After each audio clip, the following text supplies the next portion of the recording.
Hola, ¿qué tal? Vamos a hablar el día de hoy acerca de lo que es el teorema de Norton, sobre sus análisis, aplicaciones en circuitos eléctricos. Vámonos a la definición. La definición nos dice que el teorema de Norton simplifica cualquier red lineal de dos terminales a una fuente de corriente constante en paralelo con una resistencia de carga. Como podemos observar, tenemos un circuito muy simple. Tenemos una fuente de corriente independiente llamada corriente de Norton en paralelo con una resistencia llamada resistencia de Norton en paralelo asimismo con la resistencia de carga, las terminales A y B, las cuales queremos analizar. Hay dos tipos de pasos para poder resolver un circuito y analizarlo por el teorema de Norton. Tenemos cuando existen fuentes controladas. El teorema aplica la misma situación para los dos, es decir, tenemos que llegar a un circuito más simple, pero hay dos pasos para cada uno, para fuentes controladas y fuentes independientes. Es decir, cuando tenemos una fuente de tensión o de corriente controlada, debemos buscar la resistencia de Norton y la corriente de Thevenin a través de una ecuación. No se cortocircuitan las fuentes de corriente ni las fuentes de tensión, y las fuentes de corriente no se abren o no se dejan en circuito abierto. Para encontrar la resistencia de Norton para fuentes controladas tenemos la siguiente ecuación que nos dice que la resistencia de Norton va a ser igual a la tensión en el punto A y B sobre la corriente en el punto A y B. O sea, es decir, vamos a buscar la tensión en el punto A y B, en las terminales del resistor de carga que queremos analizar, para así poder llegar a un análisis más profundo. Se conocen varios métodos para poder analizar un circuito en cuestiones de fuentes controladas, así que eso no es problema para nosotros. Ahora vamos a analizar cómo se calcula el circuito equivalente de Norton en cuestiones de fuentes independientes. En cuestiones de fuentes independientes se sabe que para poder lograr encontrar la resistencia de Norton, la corriente de Norton y la tensión de Norton, debemos hacer lo siguiente. Primero empezamos con la resistencia de Norton, es decir, primero apagamos todas las fuentes de tensión, las ponemos en cortocircuito. Para poder analizarlo también, si hay fuentes de corriente, abrimos los circuitos, los dejamos en circuito abierto, para poder así obtener la resistencia total en las terminales A-B del circuito completo, para así poder llegar a una corriente llamada corriente de Norton, o también buscamos la tensión que está en paralelo con el circuito. Hay diferencias entre fuentes controladas y fuentes independientes. Las fuentes independientes tienen un valor constante, nunca cambian en el circuito, es decir, no dependen de nada para poder cambiar su valor, y las fuentes controladas tienen un valor variable de acuerdo en el circuito. Si una variable se altera, es decir, no va a respetarse el valor constante, tiende a variar. En esencia, las fuentes independientes constantes, mientras que las controladas varían según el circuito y se ajustan al análisis de Norton de manera específica para cada tipo. En conclusión, sabemos que el teorema de Norton nos ayuda a simplificar circuitos eléctricos complejos a circuitos equivalentes, donde podemos analizar un circuito con una fuente de corriente independiente en paralelo con una resistencia, en paralelo con otra resistencia llamada resistencia de carga. Como se puede observar en la figura de la derecha, es el circuito de Norton o circuito equivalente de Norton, que tenemos una fuente de corriente independiente con una resistencia de carga, con una resistencia llamada resistencia de Norton.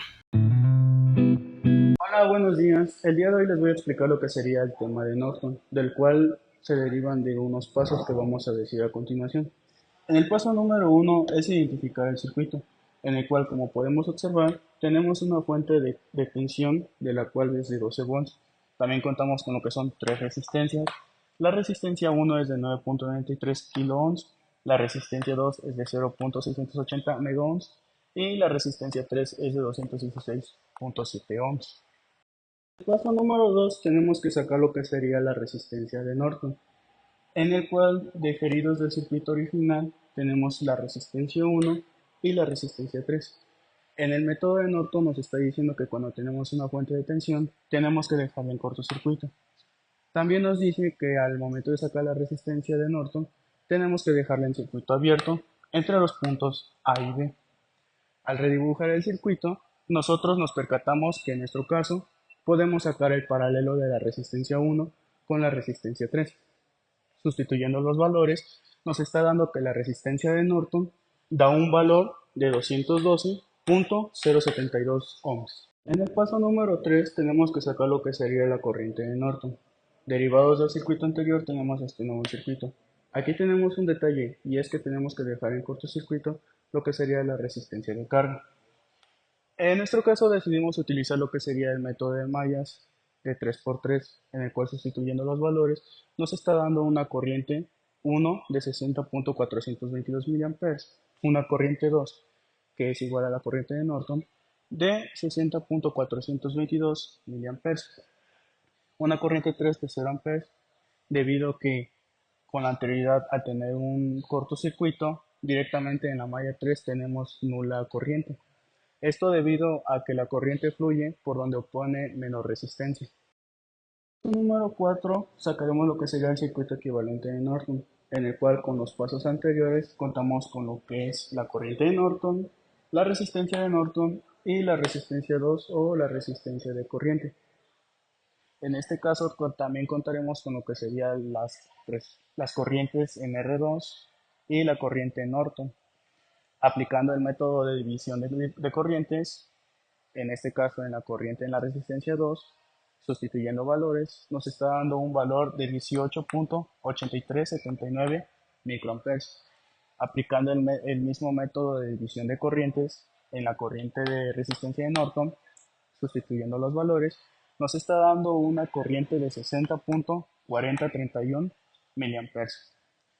Sabiendo las corrientes, podemos calcular por el método de ley de Ohm el voltaje en la resistencia de Norton y el voltaje en X, en el cual el voltaje de resistencia de Norton es igual a la corriente de la resistencia de Norton multiplicada por la resistencia de Norton, el cual nos está dando un valor de 12.8097 volts. En el voltaje de X, que es igual al voltaje de la resistencia 2, es igual a la corriente de la resistencia 2 multiplicada por la resistencia 2, la cual nos está dando un valor de 12.8092 volts. En este caso estamos percatando que tenemos unas caídas de tensiones similares. Esto debido a que al momento de tener elementos conectados en paralelo, todas las caídas de tensiones van a ser las mismas, que en este caso da un valor de 12.8097 y 98, que es muy aproximado. Antes de comprobar el teorema de Norton, lo que podemos hacer, o se hace previamente, es verificar las caídas de tensión en los resistores.